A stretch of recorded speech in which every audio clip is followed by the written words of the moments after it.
अच्छा लगता है। तो सुनिए, मैंने छल नहीं किया, मैंने छल रोकने का प्रयास किया है। प्रयास किया है कि द्यूत में जो अधर्म हुआ उसे धर्म युद्ध से धोया जा सके। और यदि इसे कोई छल मानता भी है तो मेरा मानना है कि एक महान लक्ष्य के लिए एक असत्य का पाप चढ़ भी जाए तो कोई बुराई नहीं। और वैसे भी मेरे कंधों पर श्राप का बोझ इतना बड़ा है कि एक छोटे से पाप का बोझ कोई अंतर नहीं डालेगा वासुदेव। आज्ञा दीजिए वासुदेव।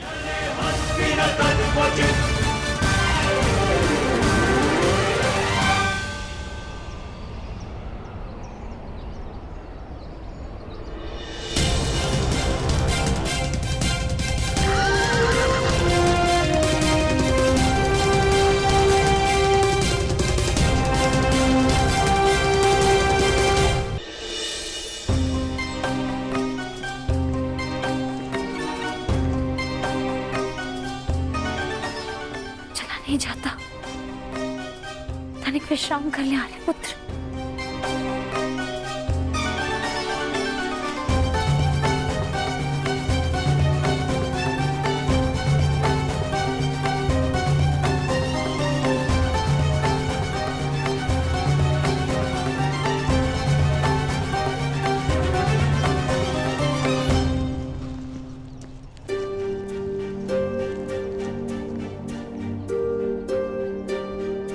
प्यास लगी है।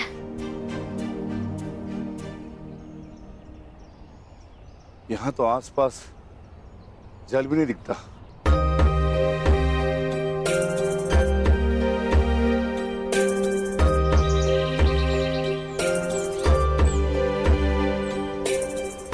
अनुज भाई,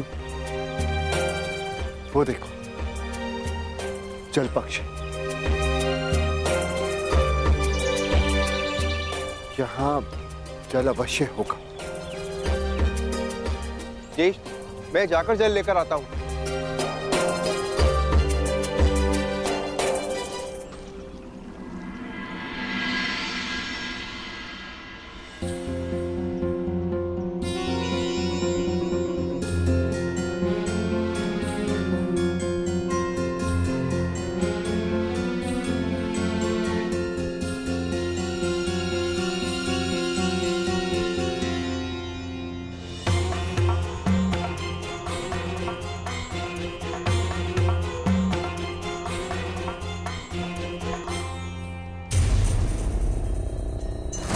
रुक जाओ।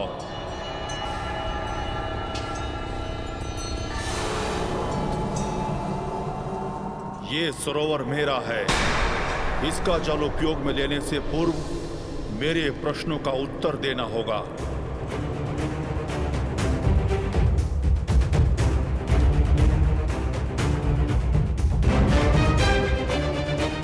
मैं नहीं जानता कि तुम कौन हो, परंतु तुम इतना जान लो, मैं पांडुपुत्र नकुल हूं, गुरुवंशज, महाबली भीम, धनुर्धारी अर्जुन का अनुज। मुझे तुमसे कोई भय नहीं है। ये वीर भोग्य वसुंधरा है। मुझ में बल है और मैं जल लूंगा।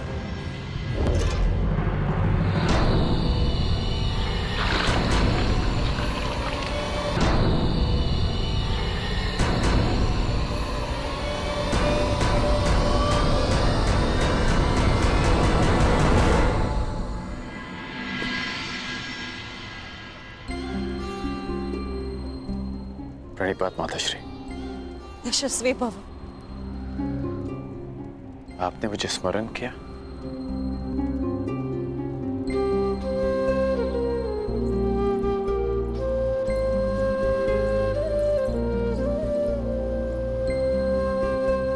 सुना मैंने, कल क्या हुआ, किस प्रकार तुमने मेरे पुत्रों को फिर वनवास जाने से रोका। धन्यवाद करना था तुम्हारा, परंतु मन में एक प्रश्न है। जिनका तुम दमन करना चाहते थे।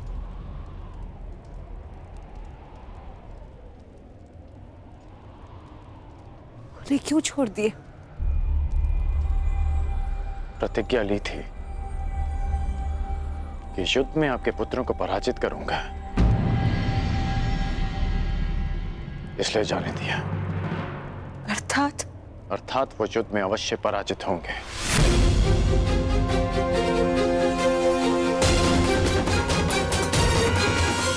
परंतु एक वचन भी है कि आपके पुत्र 1 वर्ष का अज्ञातवास अवश्य पूर्ण करेंगे।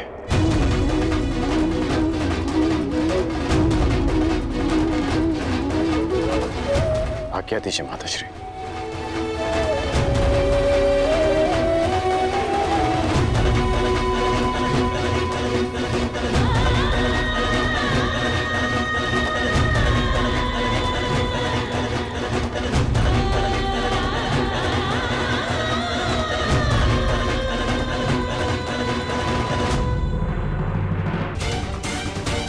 परंतु एक वचन भी है कि आपके पुत्र 1 वर्ष का अज्ञातवास अवश्य पूर्ण करेंगे।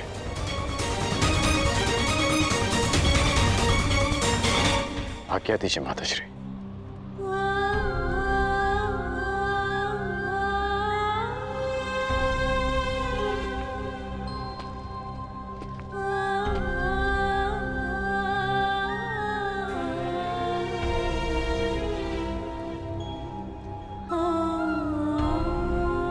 कदाचित मैं तुम्हें बता सकती पुत्र कि तुम सबसे ज्येष्ठ कौन थे हो। हे भगवान, एक वरदान को क्यों मेरे लिए अभिशाप बना डाला तूने?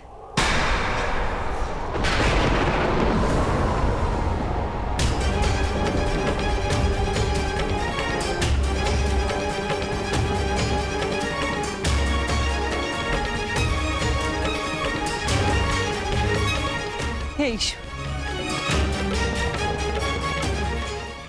कौन सा संकट आने वाला है मेरे पुत्रों पर?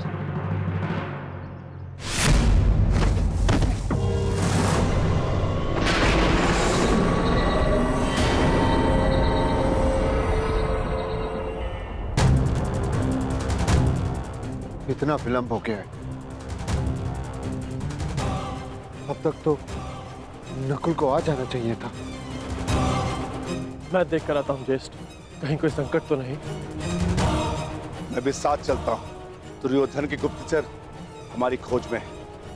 कहीं उनकी ओर से कोई संकट ना आया। यदि शत्रुदल से कोई हुआ तो ज्येष्ठ उन्हें तो मैं स्वर्ग लोक भेज कर ही आऊंगा।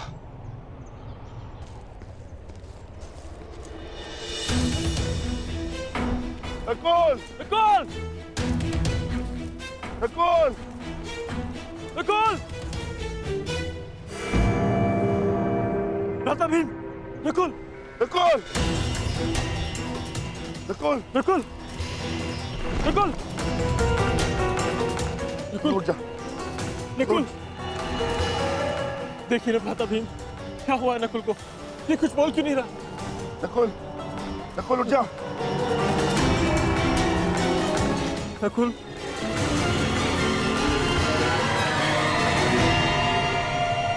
कौन छिपाए यहाँ? किसने मेरे अनुज नकुल पर प्रहार करने का साहस किया है? मैं भी उसे ललकारता हूँ। मैं कहता हूँ सामने आ। आज तुम्हारा नाश तो निश्चित है। नकुल!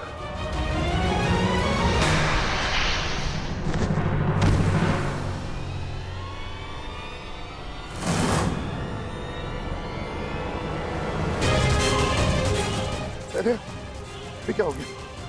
कदे उठो। नकुल, कदे उठो। कदे।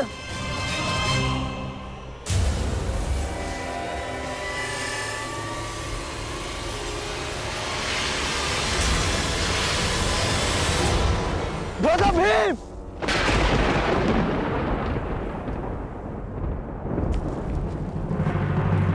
दादा भीम!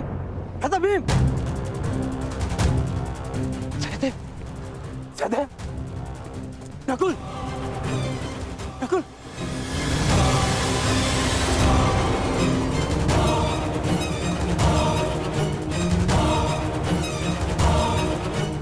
जो महाबली भीम को गिरा सके वो किसी सामान्य मनुष्य की वश की बात नहीं। तुम अवश्य कोई मायावी हो, तुम जो भी हो, यक्ष, किन्नर, गंधर्व, मायावी, पिशाच, प्रेत, मेरे समक्ष प्रस्तुत हो और मेरे भाइयों को जीवित करो, अन्यथा अपने प्राण देने के लिए तत्पर हो जाओ।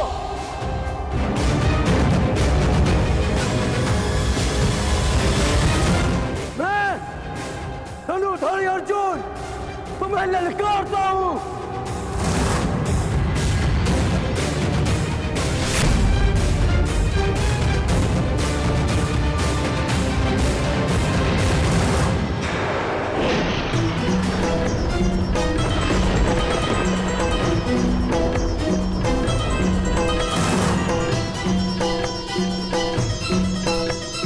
पांचाली, ये भाला तुम्हारी सुरक्षा के लिए। मैं अपने अनुजों को ढूंढने जा रहा हूं। मैं भी साथ चलूंगी आर्या। नहीं पांचाली, संकट पता नहीं कितना बड़ा होगा। ये भाला अपने पास रखो। और हाँ, यदि मैं ना लौटा तो तुम सुरक्षित पांचाल लौट जाना।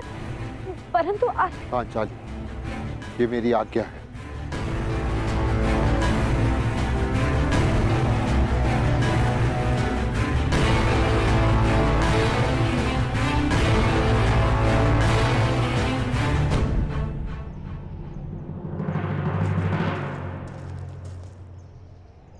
नकुल!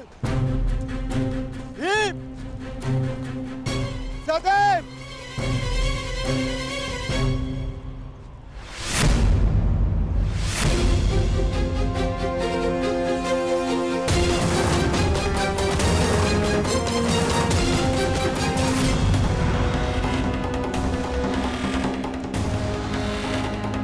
भीम! भीम! उठो भीम! सहदेव! सहदेव! नकुल, आंखें खोलो! अर्जुन! अर्जुन, अपनी आंखें खोलो अर्जुन! उठो मेरे अनुजो! उठो! उठो अनुजो, उठो!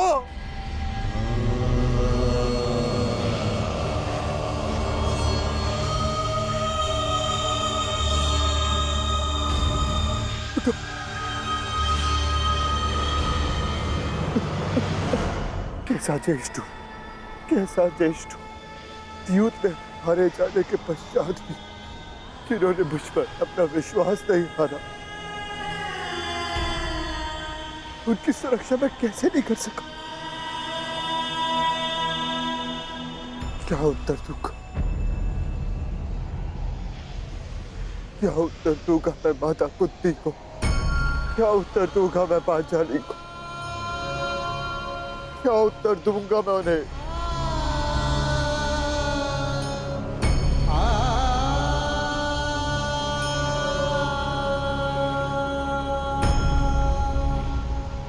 मैं नहीं जानता कि आप कौन, परंतु मैं ये जानता कि मेरे अनुजों की हत्या में आपका हाथ अवश्य, आप अदृष्टि अवश्य है।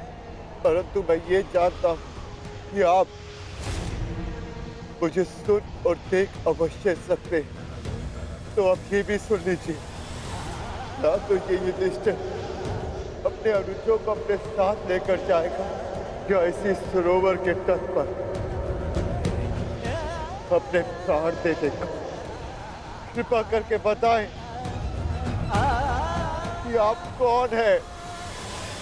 मैंने तुम्हारे भाइयों की हत्या की है और तुम्हारे भाइयों का वध हुआ क्योंकि वो इसी के पात्र थे।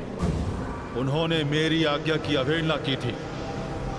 मेरे प्रश्नों का उत्तर दिए बिना मेरे सरोवर का जल लिया और युद्ध करने को प्रस्तुत हुए। अब तुम्हारी बारी है युधिष्ठिर। मेरे प्रश्नों का उत्तर दोगे या युद्ध का आह्वान? बिना शत्रु को जाने, बिना उसका मंतव्य पहचाने युद्ध करना धर्म नहीं। इसीलिए समक्ष प्रस्तुत होकर आप मुझे बताएं कि आप कौन हैं।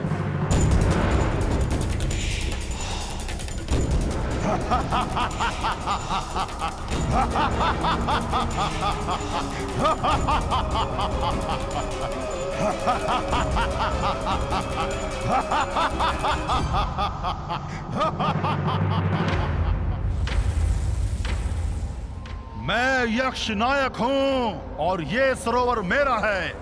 पंच तत्वों पर केवल परमेश्वर का अधिकार है, तो फिर इस जलाशय के जल का उपयोग करने से आप किसी को कैसे रोक सकते हैं? ऐसे कैसे किसी के प्राण ले सकते हैं आप? उत्तर दीजिए। मैं व्यर्थ विवाद नहीं करता हूं युधिष्ठिर। धर्मराज हो, इतना तो समझते हो ना कि बिना किसी की अनुमति लिए किसी की वस्तु का प्रयोग करना चोरी है, और मैंने चोरों को दंड दिया है। परंतु तुमने यहां आकर ना मेरी संपत्ति पर दृष्टि डाली और ना मुझे युद्ध के लिए ललकारा। अभी तो तुमने मेरा आह्वान किया, इसलिए मैं तुम्हें एक अवसर देता हूं। मुझे मेरे प्रश्नों का उत्तर दो और मैं तुम्हारे एक भाई को जीवित कर दूंगा। बोलो, स्वीकार है?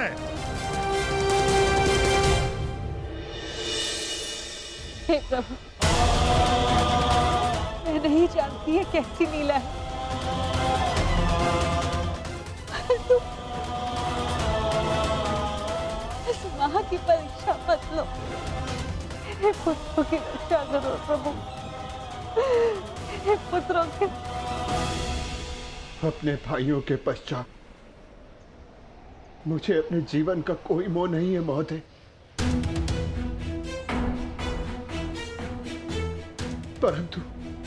परंतु मेरा एक भाई जीवित हुआ तो मुझे संतोष होगा। तो ठीक है, मेरा पहला प्रश्न, मनुष्य का सबसे बड़ा धर्म क्या है? मनुष्य का सबसे बड़ा धर्म अपना लक्ष्य पूरा करना है।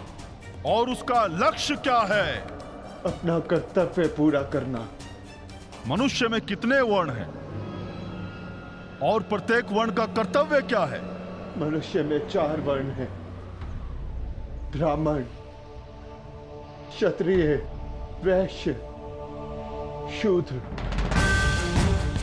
ब्राह्मणों का कर्तव्य है केवल वेद पाठ करना ही नहीं, बल्कि धर्म को जनमानव में बसाना भी है। क्षत्रिय का कर्तव्य पराक्रम से धर्म की रक्षा करना है। वैश्य का कर्तव्य आर्थिक उन्नति करना है और शूद्र का कर्तव्य सेवा करना। परंतु इन चारों कर्तव्यों से बड़ा भी एक कर्तव्य है, वो है प्रत्येक मनुष्य का हित करना। क्षत्रिय हो, वैश्य हो या शूद्र हो, यदि वो जनहित नहीं कर सकता तो वो मनुष्य नहीं है। उत्तम युधिष्ठिर,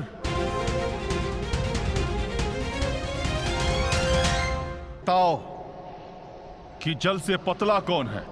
जल से पतला ज्ञान है, जिसकी धारा अज्ञान की चट्टान को काट कर बहती है। भूमि से अधिक सहनशील कौन है? माता भूमि से अधिक सहनशील होती है। और आकाश से ऊंचा कौन है? आकाश से ऊंचा स्थान पिता का है। वायु से अधिक गति किसकी है और भूसे के तिनकों से अधिक संख्या किसकी है? मन की गति वायु से अधिक तीव्र है और चिंता की संख्या भूसे के तिनकों से अधिक है। विदेश में मनुष्य का संबंधी कौन है? रोगी का संबंधी कौन है? और मृत्यु शैया पर लेटे मनुष्य का संबंधी कौन है? विदेश में मनुष्य का सबसे बड़ा संबंधी उसकी विद्या है, जो एक मित्र की भांति उसे हर संकट से बचाती है। रोगी का संबंधी उसका चिकित्सक है, जो पत्नी और माता की भांति उसकी सेवा करता है। और मरने वाले का संबंधी केवल धर्म और दान है, उसके सत्कर्म है, जो मरने के पश्चात उसके साथ जाते हैं। क्या है जिसके नाश से मनुष्य सबका प्रिय बन जाता है? क्या है जिसके नाश से मनुष्य सुखी हो जाता है? और कौन सा शत्रु है जो मनुष्य का नाश करता है? अहंकार के नाश से मनुष्य सबका प्रिय हो जाता है। कामनाओं के नाश से वो सुखी हो जाता है। और वो शत्रु जो मनुष्य का नाश कर दे, वो क्रोध है। अंतिम प्रश्न युधिष्ठिर, बताओ, संसार का सबसे बड़ा आश्चर्य क्या है?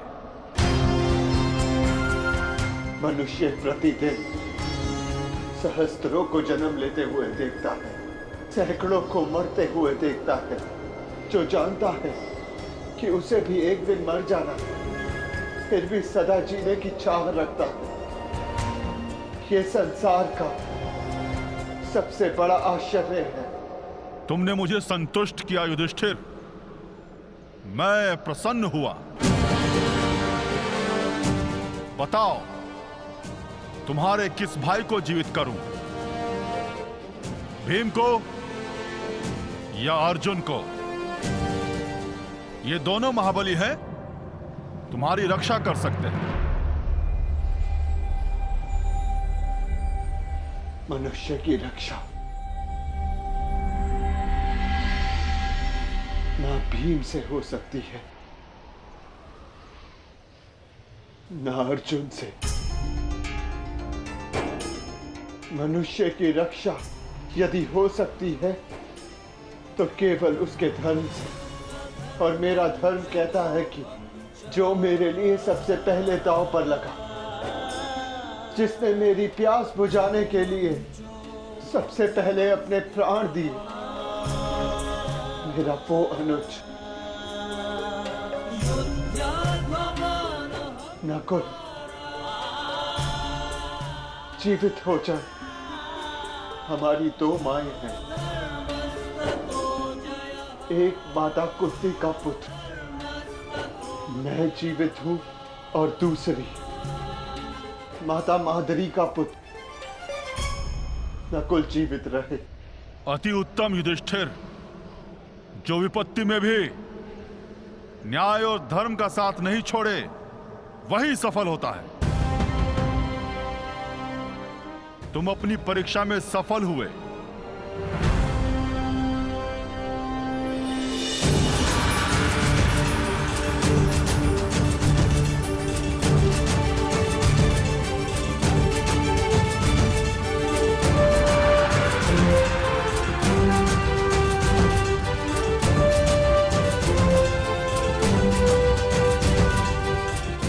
आज मैं पूरा संसार जीत के,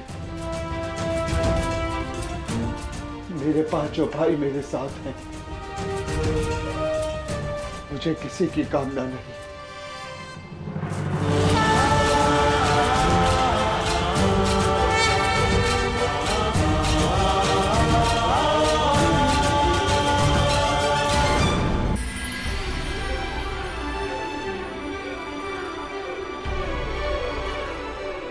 मैं धर्मराज हूं युधिष्ठिर, तुम्हारा पिता।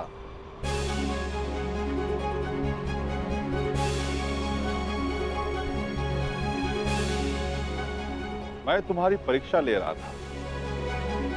मैं जानना चाहता था कि होने वाले महायुद्ध में क्या तुम न्याय कर पाओगे, और मुझे विश्वास हो गया कि तुम सदा न्याय और धर्म की स्थापना करोगे। विजय भाव पुत्र, विजय भाव।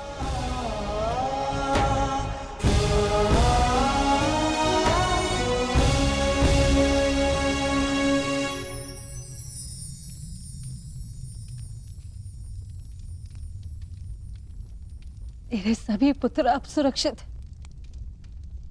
धन्यवाद देव।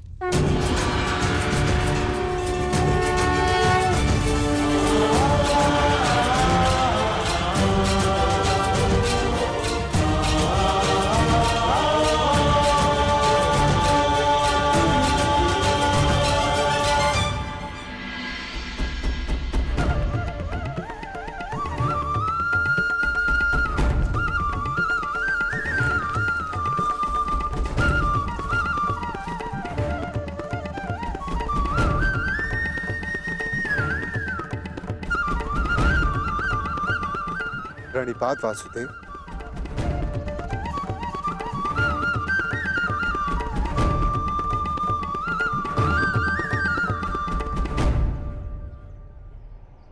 आप यहाँ वासुदेव? हाँ धर्मराज, तुम एक परीक्षा में भले ही सफल हो गए, परंतु मैं यहाँ अगली परीक्षा के लिए तुम्हें सावधान करने आया हूँ। कैसी परीक्षा माधव? अज्ञातवास की परीक्षा अर्जुन, जो सरल नहीं होगी। क्या उसके विषय में कुछ सोचा है? जैसे वनवास कट गया वैसे ही अज्ञातवास भी कट जाएगा माधव। नहीं युधिष्ठिर, मनुष्य को अपनी कठिनाइयों से निकलने के विषय में पहले सोच लेना चाहिए, क्योंकि कठिनाइयों का लाभ उठाने के विषय में उसके शत्रु पहले सोच लेते हैं। असंभव! कैसे हो सकता है ये? पांडव बचकर कैसे निकल गए?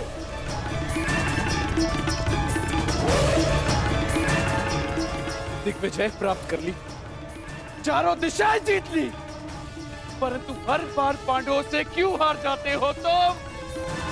इतने सैनिक साथ थे, शकुनी तुम भी थे, फिर कैसे असफल हुए? कैसे?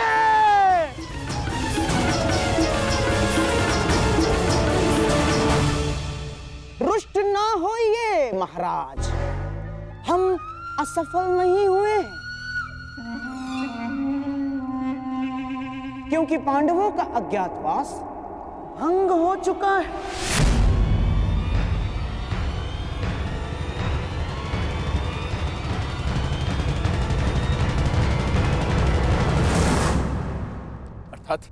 अर्थात ये महाराज कि अंगराज कर्ण ने पांडवों को अज्ञातवास में देखा था।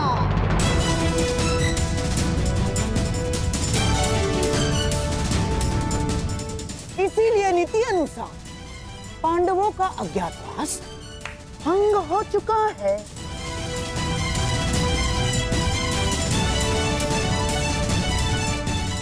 है ना कर्ण? क्या ये सत्य है कर्ण? तुमने पांडवों को देखा था?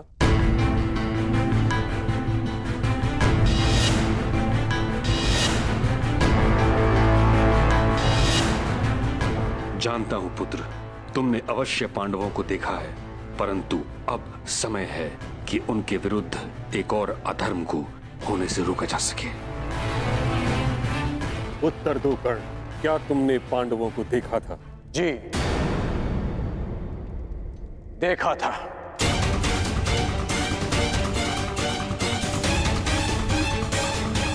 क्या तुम्हारी बात का सत्यापन करने के लिए कोई साक्ष्य है? नहीं। ऐसा क्यों? जब तक सैनिक वहां पहुंचे, पांडव वहां से जा चुके थे, और मैंने गांधार राज और युवराज को बताया था कि पांडव मेरे समक्ष खड़े हैं, परंतु उन्होंने मेरी बात का विश्वास नहीं किया और दूसरी ओर चले गए। गांधार राज, अज्ञातवास के नियमों के अनुसार साक्ष्य को कुरुकुल के किसी सदस्य का समर्थन होना चाहिए। अंगराज के साक्ष्य होने पर किसका समर्थन है उन्हें?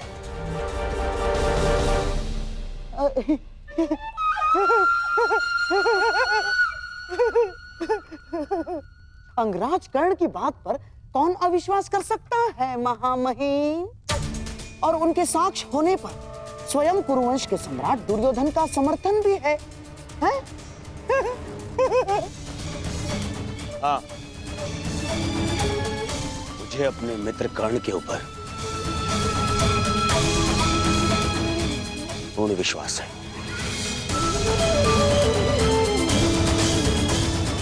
मैं समर्थन करता हूं कि कर्ण ने पांडवों को अज्ञातवास में देखा है।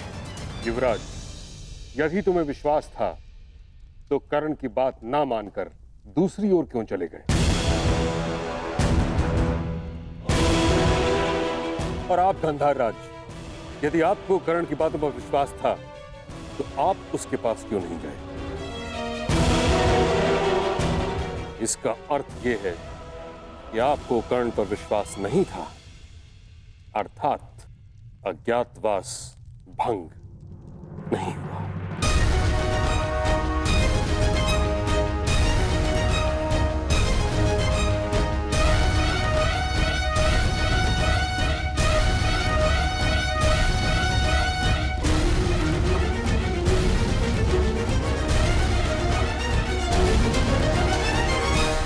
ये उठता है ताचरी कि अब किया क्या जाए। खोज, पांडवों की खोज के अतिरिक्त कोई मार्ग शेष नहीं, क्योंकि नियम अनुसार पांडवों का अज्ञातवास किसी विघ्न के बिना आरंभ हो चुका है। अज्ञातवास में जाने का समय हो गया है, परंतु तुम सबके शस्त्रों को देखकर कोई भी तुम्हें पहचान लेगा। भीम की गदा, अर्जुन का गांडीव और तुम सबके अस्त्रों और शस्त्रों को देखकर तुम्हें कोई भी पहचान सकता है।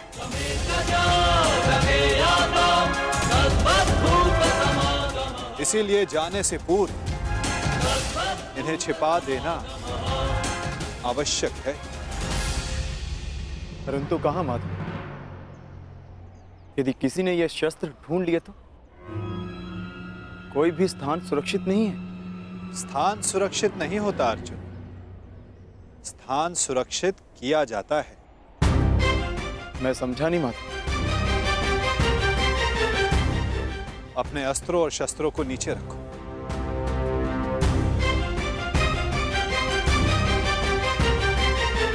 सखी, इस वृक्ष के पीछे श्वेत वस्त्र रखे हैं, उन्हें यहां लेकर आ जाओ। जी।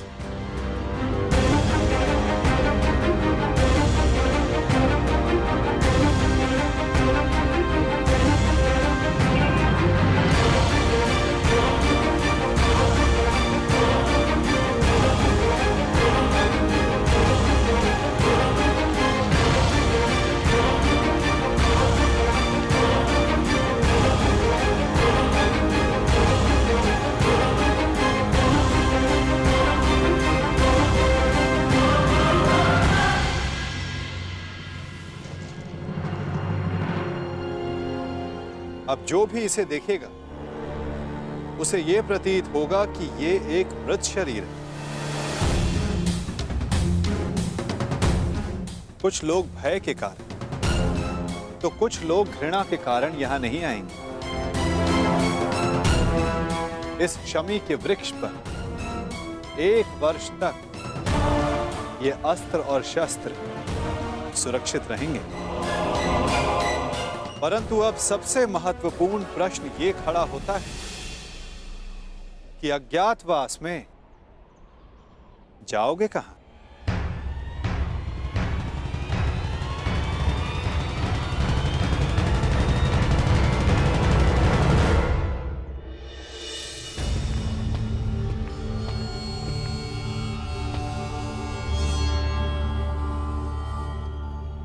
पहली बार किसी ने भरी सभा में शकुनी को मूर्ख सिद्ध किया है कर्ण, और इसका मूल्य तुम्हें चुकाना होगा। मैंने वन में भी सत्य कहा था और राज्यसभा में भी।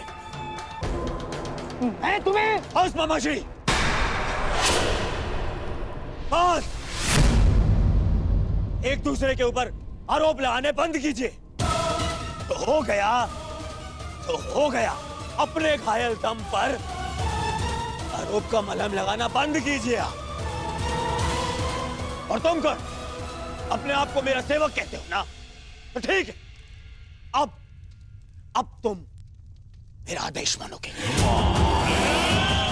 जाके ढूंढो उन पांडवों को। केवल 1 वर्ष है मेरे पास, केवल 1 वर्ष। आर्यव्रत के सभी राजा या तो मेरे अधीन हैं और या मेरे मित्र। तो अब जाओ और ढूंढो इन्हें, गुप्तचर भेजो, जो करना है करो। परंतु मुझे सूचित करो कि पांडव कहां छुपे हैं। बस। जिस आर्यव्रत पर विजय पाने के लिए 12 वर्ष लग गए दुर्योधन, 12 वर्ष, वहां 12 महीनों में पांडवों को कैसे ढूंढ पाओगे तुम? अब हमें ये कार्य शक्ति से नहीं, युक्ति से करना होगा दुर्योधन। लीजिए, ये नई युक्ति आई, अर्थात मामाश्री। अर्थात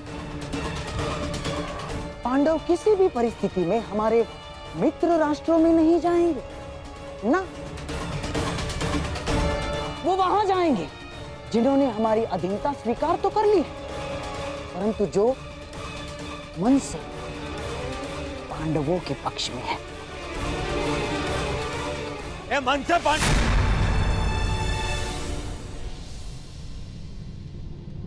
द्वारका।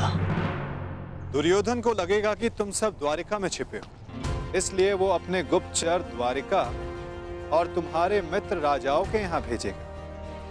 और यदि वो कहीं असावधान होगा तो केवल उस स्थान पर जहां स्वयं उसके मित्र हैं।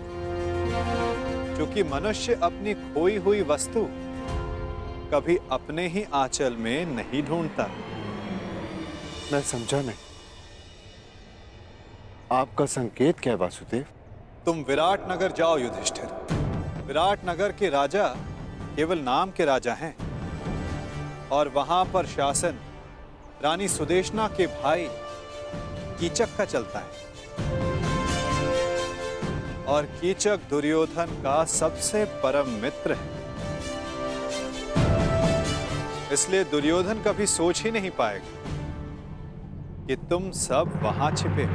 सूर्य भले ही मेघों में छिपा, परंतु उसका तेज बाहर आ ही जाता है। ठीक उसी प्रकार मनुष्य भी प्रकृति से भिन्न व्यवहार नहीं कर सकता दुर्योधन, ना?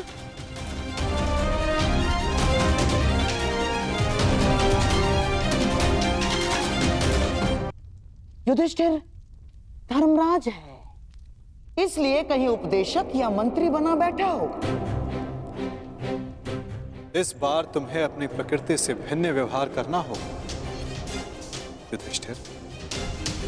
तुम कंक के नाम से राजा विराट से मिलोगे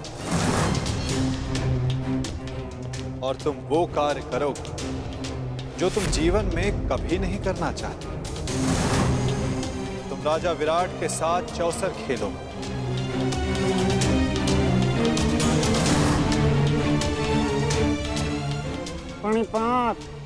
प्रणिपात महाराज। वृकोदर भीम के पेट की अग्नि बुझती नहीं, इसीलिए वो कहीं मिष्ठान्न के प्रतिष्ठान पर होगा। उसकी भूख स्वयं उसका पता बता देगी। तुम्हें अपनी भूख पर नियंत्रण रखना होगा भीम। तुम वल्लभ बनकर विराट की भोजनशाला में काम करोगे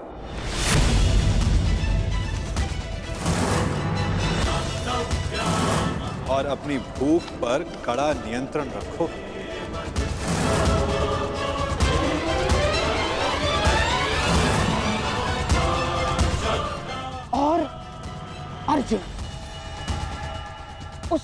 महाधनुर्धर का पौरुष कहाँ छिप सकता है ना?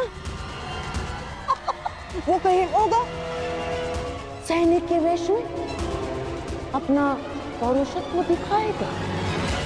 और तुम पार्थ, समय आ गया कि उर्वशी से मिले श्राप को वरदान सिद्ध करने का। तुम्हें 1 वर्ष के लिए अपने पौरुष को त्यागना होगा। नपुंसक बृहन्नल्ला बनकर तुम राजा विराट की संगीतशाला में कार्य करो।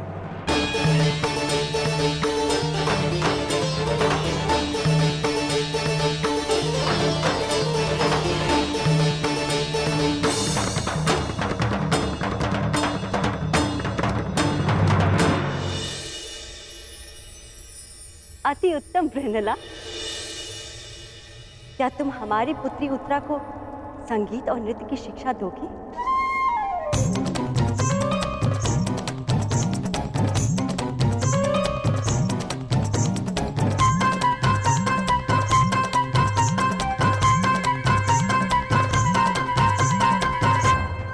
अवश्य महारानी, मैं आपकी अपेक्षाओं पर खरी उतरूंगी।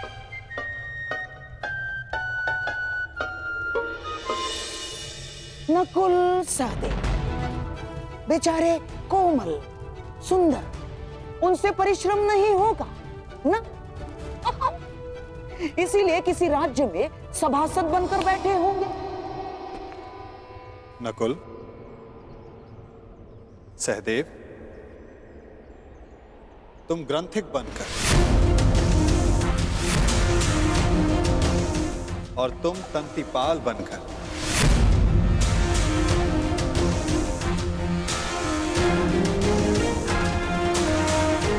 विराट नगर की गौशाला और अश्वशाला में कार्य करो।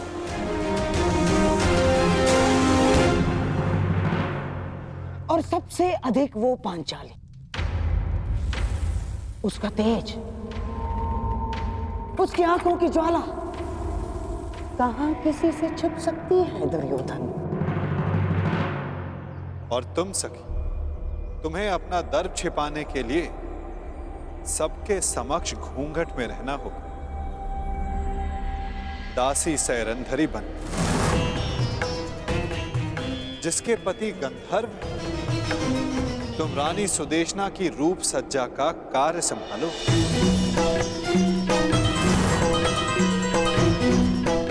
सायरंधरी, ये तो अति उत्तम है कि तुम सदा घूंघट में ही रहोगी, क्योंकि हम नहीं चाहते कि तुम्हारा रूप देखकर विराट राज्य तुम्हारे वश में हो।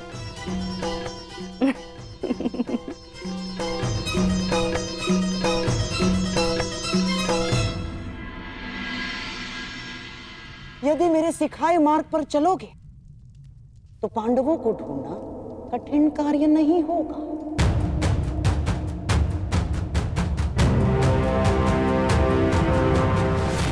भूल कर रहे हो गांधार राज, पांडव पकड़ में नहीं आएंगे, क्योंकि वो वासुदेव के दिखाए मार्ग पर चल रहे हैं।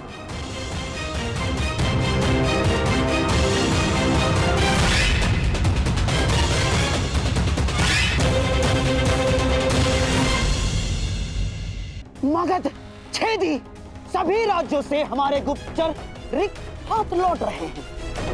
कहीं भी किसी भी राज्य से पांडवों का एक सूत्र हाथ नहीं लग रहा है।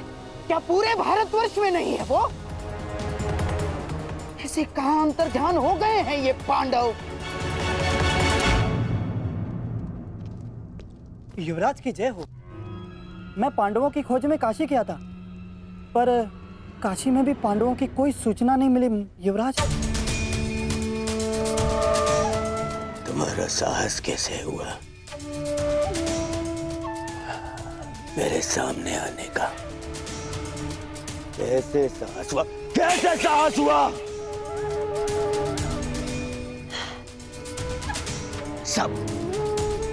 सब मेरी असफलता का संदेश देने क्यों चले आते हैं? क्यों? और तुम्हें तो मैं शिवराज, ये गुप्तचर है, केवल अपना कार्य पूर्ण कर रहा है। इससे मैं शांत हो जाइए, शांत हो जाइए। अरे कैसे शांत हो जाऊं? 10 माह बीत चुके हैं, 10 माह बीत चुके हैं अज्ञातवास को। केवल 2 माह शेष हैं, 60 दिन। अब तक उन पांडवों की सूचना नहीं मिली तो आगे क्या मिलेगी? और तुम अब तक यहीं खड़े हो। इससे पहले कि मैं तुम्हारा वध कर दूं, चले जाओ यहां से, जाओ।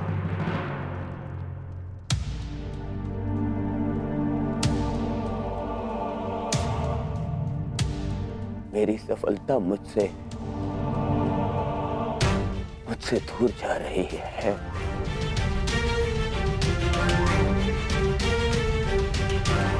और मेरा मित्र तो मुझसे पहले ही दूर जा चुका है।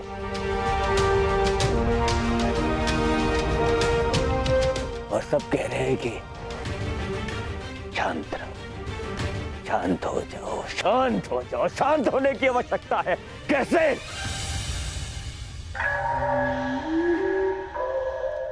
शांत होने की कोई आवश्यकता नहीं है दुर्योधन, क्योंकि मनुष्य का क्रोध ही उसके लक्ष्य प्राप्ति के लिए उसका उत्साह बढ़ाता है। परंतु हाँ, क्रोध ही 2-धारी तलवार है दुर्योधन। नियंत्रण में रहे तो शत्रु का नाश कर सकती है, और यदि अनियंत्रित हो तो स्वयं को घायल कर सकती है। इसलिए तुम्हारी यह क्रोध शक्ति पांडवों को ढूंढने में लगाओ। और कहा मामा जी, कहां ढूंढे उन पांडवों को? हर ग्राम, हर नगर ढूंढ लिया, जहां संभावना थी वो हर राज्य ढूंढ लिया, परंतु वो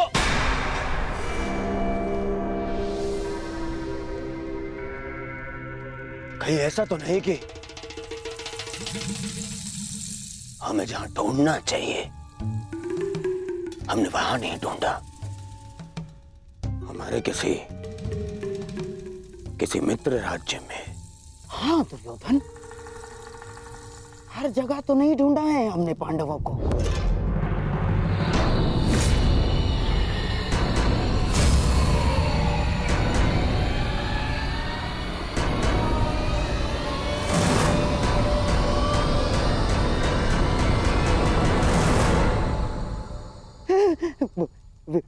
विराट,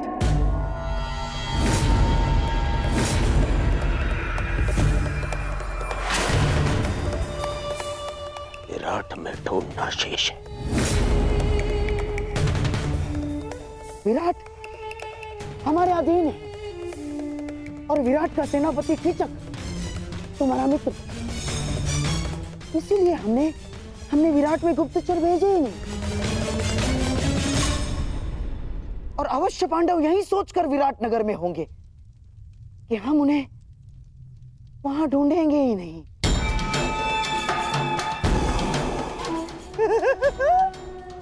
परंतु अब पांडव बचेंगे ही नहीं दुर्योधन। आज ही मैं अपने गुप्तचरों को विराट जाने की आज्ञा देता हूं। आज ही। नहीं, वहां गुप्तचर नहीं जाएंगे।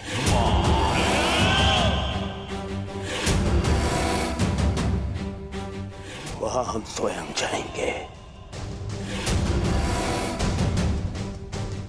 और फिर पितामह को बोलने का अवसर भी नहीं मिलेगा, क्योंकि इस बार उन पांडवों का अज्ञातवास टूटने का साक्षी मैं स्वयं रहूंगा।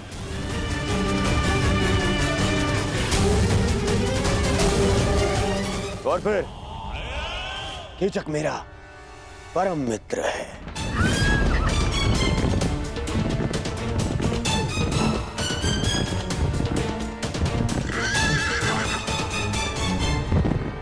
वो अवश्य मेरी सहायता करेगा।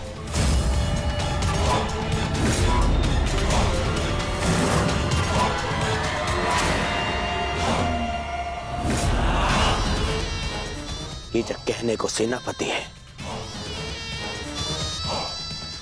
परंतु वास्तविकता में विराट का पूरा नियंत्रण उसी के हाथ में।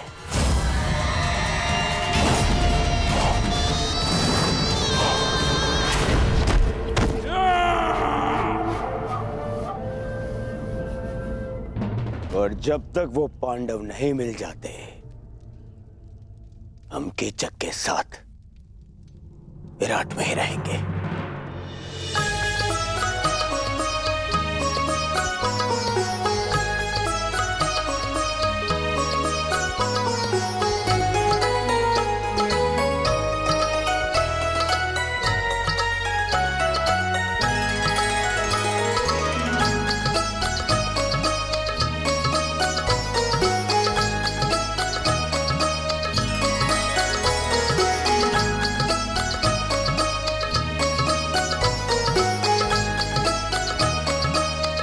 नृत्य का अभ्यास हो रहा है भांजी उत्तरा।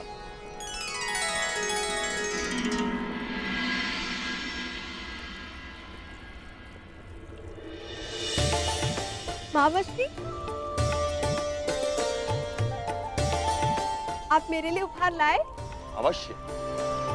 अपनी प्रिय भांजी के लिए भला उपहार लाना मैं कैसे भूल सकता हूं।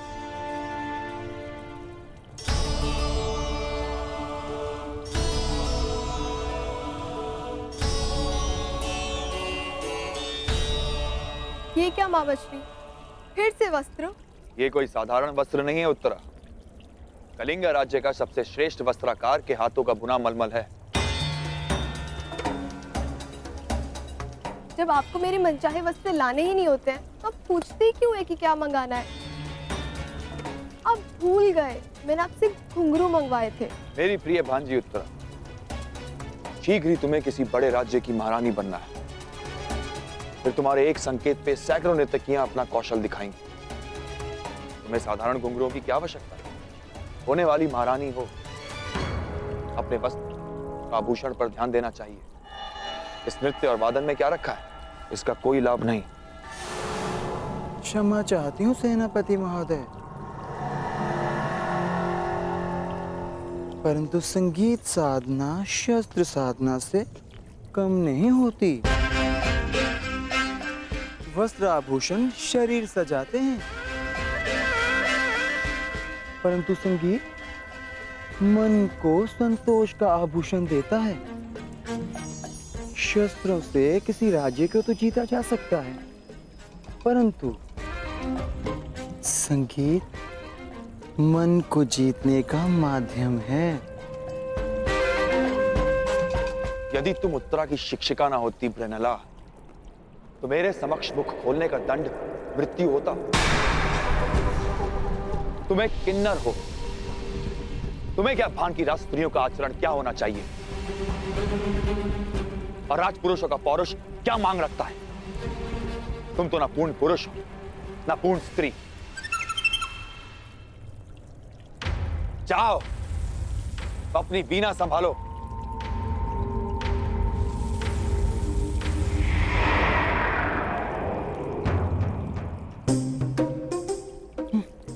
चलिए राजकुमारी, अभ्यास पुनः प्रारंभ करते हैं।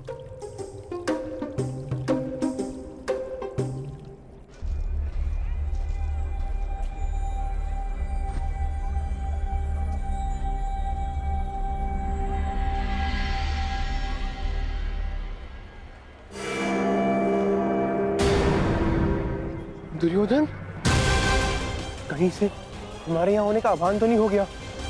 हाँ भैया, सुना हस्तिनापुर के युवराज दुर्योधन आए हैं। हाँ, सेनापति कीचक के अभिन्न मित्र हैं और अब तो वे दिग्विजय भी कर चुके हैं। स्वागत है युवराज। आशा है कि पांडव यहाँ नहीं होंगे।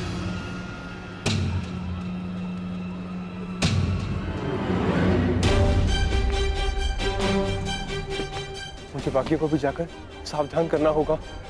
कदाचित दुर्योधन को सूचना मिल चुकी है कि हम यहाँ पर हैं।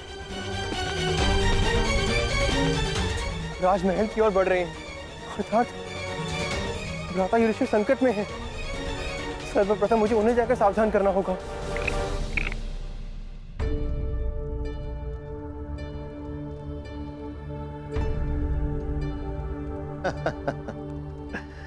वाह कंक, तुमने तो हमें फिर से हरा दिया। तुम तो द्यूत में बड़े ही प्रवीण हो। इसमें कौन सी बड़ी बात है पिताश्री? द्यूत तो भाग्य का खेल है। नहीं पुत्र उत्तर, कंक केवल द्यूत ही नहीं जानते, कभी इनके साथ समय व्यतीत करोगे तो स्वयं जानोगे। इन्हें नीति और दर्शन का बहुत गहरा ज्ञान है। कंक, कभी कभी राजकुमार उत्तर को भी तनिक ज्ञान दिया करो। मुझे उसकी कोई आवश्यकता नहीं, और वैसे भी राजकुमारों के लिए शस्त्र ज्ञान अधिक होता है, और जो कि मुझे मेरे मामा श्री कीचक भली भांति सिखा रहे हैं। आप जानते हैं कंक महोदय, मेरे मामा श्री युद्ध में अपराजय है। उनकी तुलना महाबली भीष्म, बलराम और महाबलशाली भीम से की जाती है। देखना, मैं भी एक दिन उन्हीं की तरह बलशाली बनूंगा। नहीं राजकुमार उत्तर, एक महान राजा बनने के लिए बल से अधिक नीति और न्याय का ज्ञान होना अति आवश्यक है।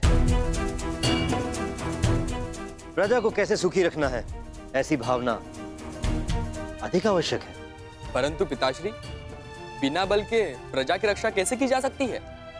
प्रणिपात महाराज, कुमार के धनुर्अभ्यास का समय हो गया है।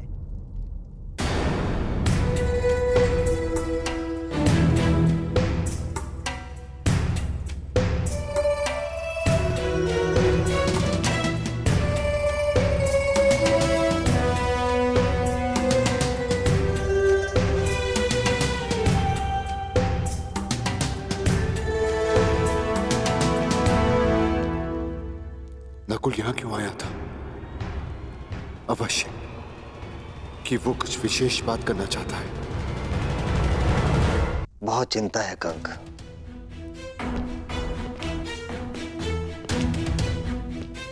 क्यों महाराज? वो तो बड़ा ही बुद्धिमान बालक है। हाँ, परंतु वो कीचक की परछाई में पल रहा है। तुमसे क्या छिपा है कंक? मैं केवल नाम का ही राजा हूं। सत्य तो यह है कि कीचक का प्रभाव मुझसे कहीं अधिक है। मेरी प्रजा, मेरी सेना और स्वयं मैं भी उससे बहुत भयभीत हैं। चिंता रहती है कि कहीं राजकुमार उत्तर भी कीचक के साथ रहते रहते उसकी तरह क्रूर ना बन जाए, या यूं कहूं कि कीचक उसे राजा बनने ही ना दे। तो अपने पिता होने का कर्तव्य निभाइए महाराज। उत्तर को कीचक से दूर रखें, उसे अच्छी संगति दे महाराज। वही तो करने में समर्थ हूं कंक। मेरा किसी पर कोई नियंत्रण नहीं। मैं केवल राजमुकुट पहनता हूं। वास्तव में राजा की शक्तियों का उपयोग तो कीचक ही करता है। नियंत्रण खोकर सब कुछ हार जाने की पीड़ा क्या होती है, असहाय होने की पीड़ा का अनुभव क्या होता है, वो तुम नहीं समझोगे कंक।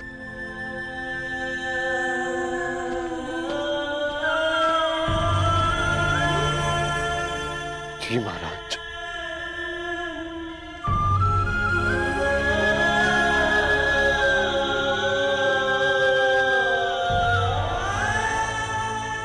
क्योंकि मैं आपकी पीड़ा समझ सकता हूं। युद्ध में हारने का, असहाय होकर सब कुछ खो देने का अनुभव है मुझे। साइरंदरी, आज तक कितनी ही सेविकाएं आई हमारे पास, परंतु किसी में भी तुम्हारे जैसा कौशल नहीं। रूप सज्जा हो या केश विन्यास, तुमसे श्रेष्ठ कोई भी नहीं।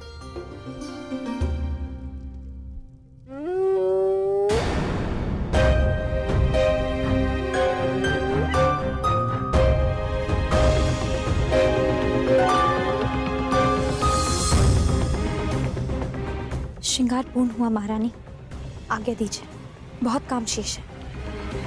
अरे अभी कहाँ? हमें हमारे अन्य आभूषण कौन पहनाएगा? जी। उपहास कर रहे हैं हम। तुम जाओ, आभूषण हम स्वयं पहन लेंगे। अच्छा रुको,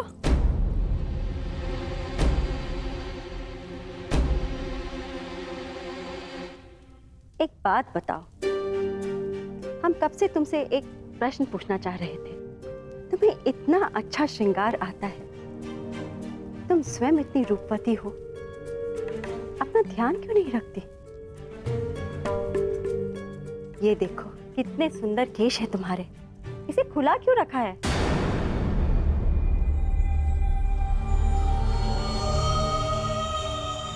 मेरे खुले केश आप पांचों को मेरे अपमान का स्मरण दिलाते रहेंगे। क्योंकि मेरे खुले केश किसी प्रतिज्ञा से बंधे हैं महारानी।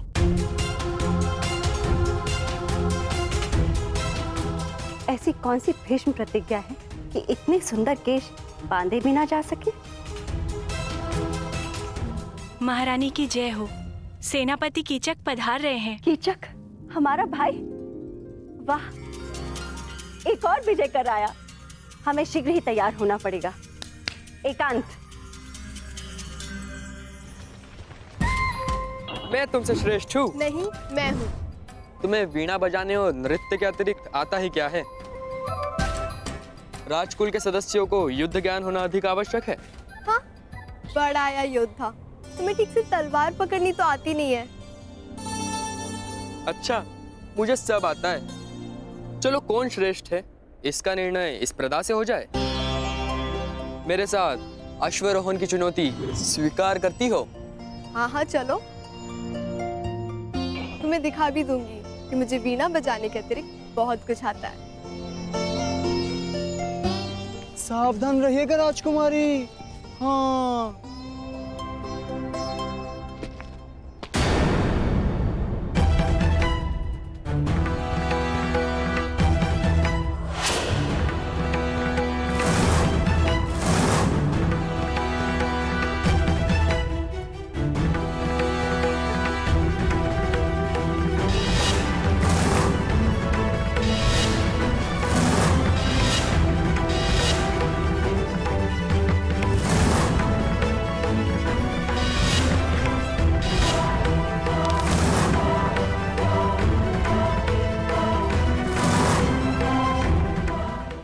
कौन है? इसके हाव भाव क्यों मुझे किसी का स्मरण करा रहे हैं, जैसे मैं इसे जानता हूं।